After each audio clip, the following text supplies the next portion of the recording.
Trump প্রশাসনের নতুন নিরাপত্তা নীতির কারণে যুক্তরাষ্ট্রে বহু অভিবাসীর নাগরিকত্ব গ্রহণ প্রক্রিয়া হঠাৎ স্থগিত হয়েছে।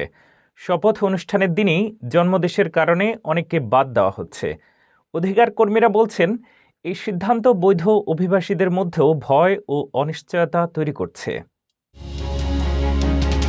যুক্তরাষ্ট্রের নাগরিকত্বের স্বপ্ন দেখা বহু অভিবাসীর জন্য সাম্প্রতিক মাসগুলো ভীষণ হতাশার হয়ে উঠেছে। ডোনাল্ড ট্রাম্প প্রশাসনের নতুন এক নিরাপত্তা নীতির কারণে বহু মানুষের নাগরিকত্ব গ্রহণের প্রক্রিয়া হঠাৎ করে স্থগিত বা বাতিল করা হয়েছে।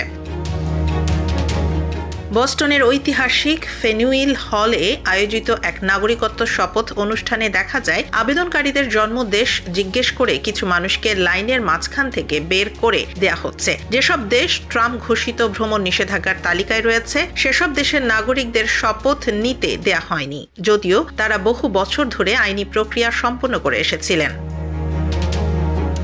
এই সিদ্ধান্তে ক্ষতিগ্রস্তদের মধ্যে রয়েছেন Haiti, Afghanistan, Iran, Sudan, Yemen সহ অন্তত 19টি দেশের নাগরিক। অনেকেই যুক্তরাষ্ট্রে 10 থেকে 25 বছর ধরে বসবাস করছেন, কাজ করছেন, কর দিচ্ছেন। তবুও শেষ মুহূর্তে এসে তাদের স্বপ্ন ভেঙে যাচ্ছে।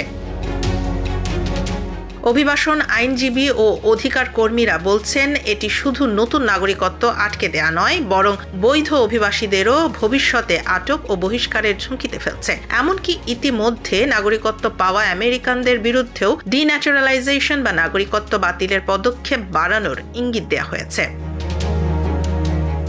অনেকের মতে এসব নীতি আমেরিকার ঐতিহ্যগত অভিবাসন মূল্যবোধের সঙ্গে সাংঘর্ষিক এবং মানুষের মধ্যে ভয়, অনিশ্চয়তা ও গভীর হতাশা সৃষ্টি করছে।